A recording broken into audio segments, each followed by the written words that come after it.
Okay, it's been a while since I've done a video, so I thought I'd do one. I get a lot of radios where this is the same setup as an 857, 897 pre-final.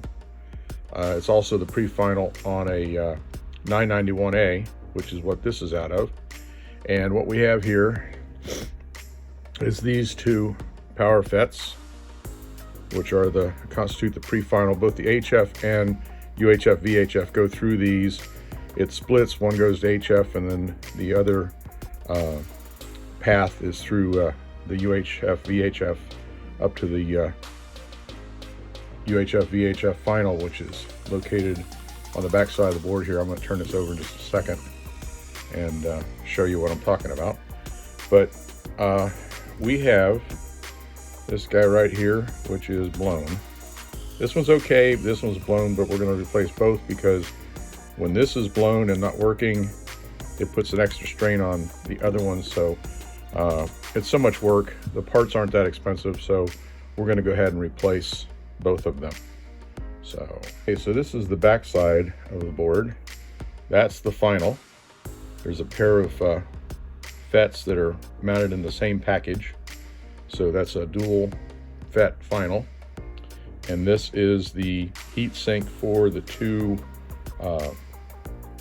amplifiers that I showed you a minute ago, power MOSFETs.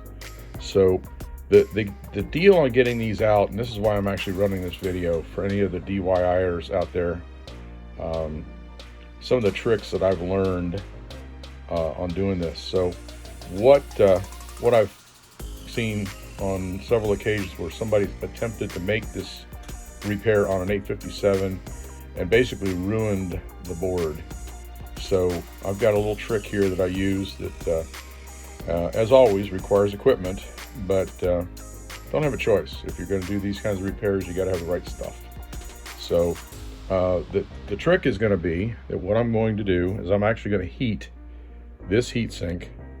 I'm going to put just a little bit of solder paste and solder to get a good transfer of heat. But I'm actually going to heat this to the point where it melts the solder on the other side of the board and I can lift the part off. And the trick is to get the other parts ready, and I'll show you a little bit about that. But to get these the parts ready, and you can literally drop them on at about the same time you take them off. I do a little bit of prep between the two, make sure there's not too much solder, etc. But I'll show you this. I don't do a lot of DIYs, but if I can help somebody realize this is not a simple thing. If you have these blown preamps on the on an 857, find somebody who's got the tools to do this. Don't attempt it yourself because you ruin the board, you're done. So here we go. I'm going to show you the other side, and I won't be able to show you the actual soldering that's occurring. I've got a soldering iron set up that's heat regulated.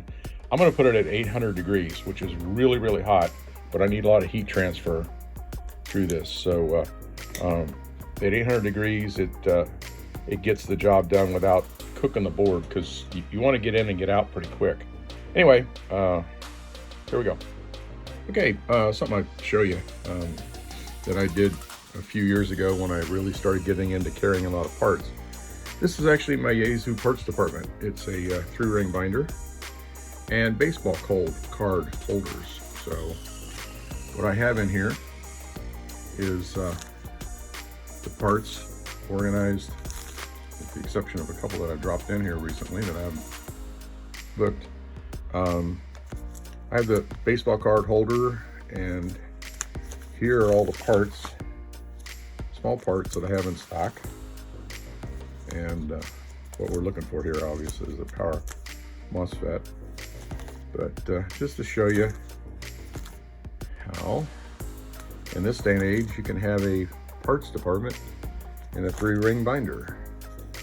So I also have some drawers of parts, and these are, like in this case, these are capacitors that are in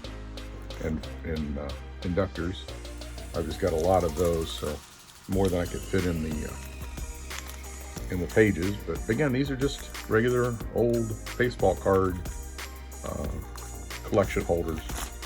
So this works out really, really well. But I don't know how many parts I got in here, but hundreds, obviously. So anyway, let's get on to finding the part, which I believe I'm going to find is that set of parts right there. Okay, so the very first thing I do is I prep the new parts. Got them out of the bag, got them out of the book, and so the back side of these, what I'm going to do is I'm going to pre-tin these, even though they're factory tin, you know how old they are. So I'm going to pre-tin these so that they'll adhere instantly when I drop them into place. So let's do the pre-tinning. I'll show you what that looks like. Okay, and being a repair center and not a TV studio, I have to do this holding the phone with one hand. What I'm doing is I'm putting some rosin on the back side of these parts. I use rosin a lot. Bottle. This stuff works super. Okay, so here we go.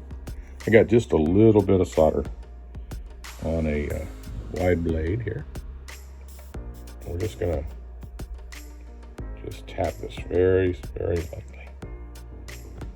We don't want much, just a tiny bit. Just basically all we're doing is cleaning up the oxidized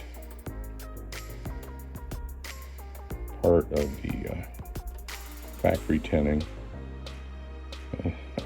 I'm watching what I'm doing through the camera here, so it's a little awkward. Okay, so you get the idea. Let me do it right, and I'll show you what it should look like when we're done. Okay, so here's the parts with a nice, good pre-tinning on them, and they did need it. I mean, the solder did not take easily. It did require some burnishing. So this step's really important to make sure you're going to get a good connection, because this connection is going to be 100% blind. So you want to make sure that you've got everything prepped ahead of time. Really important. Okay, so what I've got here's the two FETs.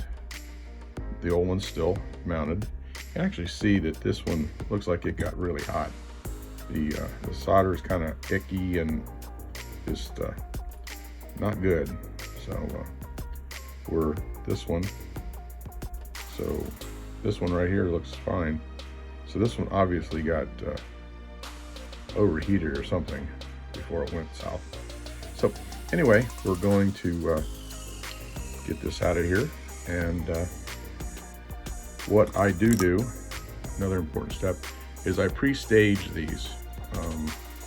I have them in the exact correct orientation so that all I have to do is pick them up with the tweezers and drop them into place when I get everything up to heat.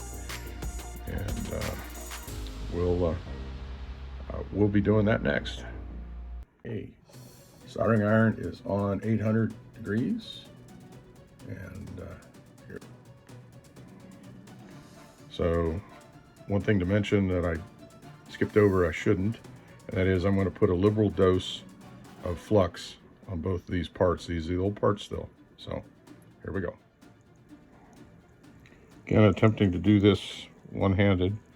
You can see I'm getting the part quite warm. So anyway, can't do this with two hands or with one hand, so here we go. Okay, so about a minute later, here's the new parts installed. You see the nice solder joints. Let me zoom in a little bit, or actually I guess I gotta zoom out. They are all soldered in place. Basically what it boils down to is I couldn't do this and film at the same time because I just didn't have enough hands. But you saw the boiling flux. At some point in time, the solder becomes molten enough I can lift this guy off. I lift it off. I put the old ones over here on this side, transferring the new ones from this side so that I don't get them mixed up. And believe me, that has happened in the heat of battle. And then I dropped that one in place in this particular case. Once that was down in place, and it'll actually move around on its own and center itself. Then I move the soldering iron, shift it slightly over, and there's enough heat being pulled away that actually this side can be liquid and this side could be liquid but not at the same time. So again, the idea behind this is do it fast, don't linger.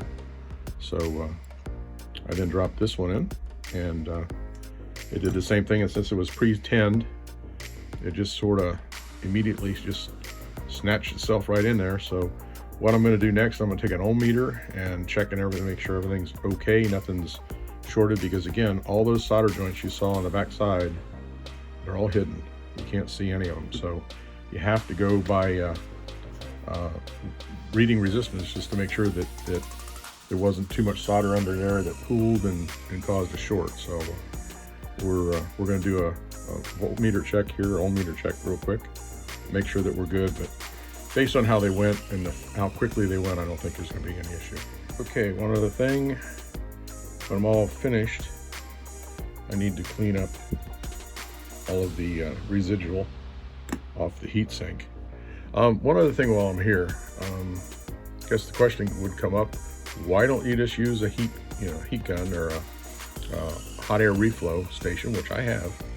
The answer is because all of these little parts right here would be swimming around like goldfish in a bowl if I heated up this entire area hot enough from heat going onto the board to get that heat sink up to temperature. So that's why I apply the temperature, the heat right to this, and this is connected directly to the parts and to the PC board. So the heat is going in here, staying local to those FETs. Whereas if I were heating the other side of the board, like so, getting this whole area hot with reflow, it could wind up being a disaster. I've just done, I don't know how many of these. It took a while to perfect this approach. It works, and I stay with what works. So anyway, that's why I do what I did.